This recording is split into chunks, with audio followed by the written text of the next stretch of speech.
Dalilai ƙwaya 6 waɗanda suke sa wayayyen namiji ya yanke alaƙa da budurwarsa duk yadda yake son ta. Dalili na farko, wayayyen namiji yana ƙyale mace a lokacin da ya ga cewa shi ne yake fara yi mata magana, shi ne yake fara kiranta a waya, ba ta damu da shi ba. Dalili na biyu wanda wayayyen namiji yake yanke alaƙa da mace shi ne a lokacin da ya ji yana muzanta, tana tuhumarsa, tana nuna kamar dai bai dace da ita ba,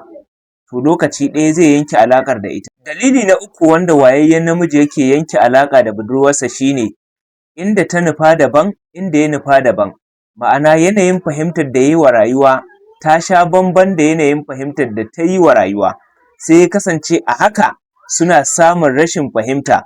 to lallai zai yanke alaƙa da ita. Dalili na huɗu wanda wayayyen namiji yake yanke alaƙa da budurwarsa shi ne idan har yana bakin ƙoƙarinsa, amma kuma budurwarsa ba ta yaba masa, tana nuna cewa abin da yake yi kamar ya gaza da yadda take tunani. Dalili na 5 wanda wayayyen namiji yake yanke alaƙa da budurwarsa shi ne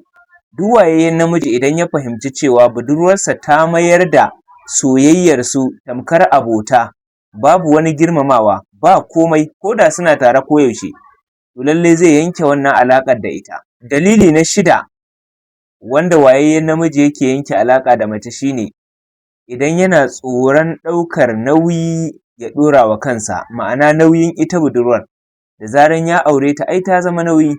to idan ya dawo cikin hankalinsa ya ga cewa kai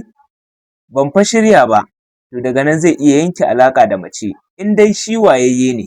domin wayayyen namiji bai cika ɗora wa kansa abin da ba za ya iya ba.